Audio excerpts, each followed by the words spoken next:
Hello mga ka-pretty love! So yan, kakagising ko lang dito. Siyempre, sinet up na natin yung camera dito. Tapos balik ulit sa tulog. Para kunwari, kakagising lang. So yan, mga 6 a.m. na ako nagising dito kasi yung klase namin is pang 10 p.m. pa naman. So yan, kung napapansin nyo, ang daming kalat ng aking higaan. Kasi kagabi, nakatulog na ako. Alam niyo ba yan? Kasi nga, kahapon, Saturday and Sunday, nag-part-time ako, part-time job.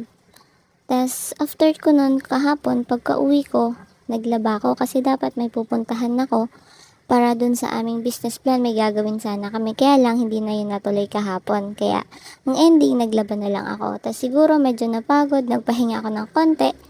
Tas hindi ko na malayan na nakatulog na pala ako. Tas nagising ako nun mga mag-aalas 3 na ng madaling araw. Walang kain-kain yun. Kaya, ayun, nang nagising ako, sobrang gutom ko nun. Kaya lang, syempre, tinatamad na ako magluto. Kaya, natulog na lang ulit ako. Tapos yan, pagising ko, ang dami-daming kalat. Kaya, nagligpit muna ako bago ako nag-prepare ng aking kakainin for breakfast. So, after ko niya magdinas ng konti, niligpit ko lang yung aking higaan.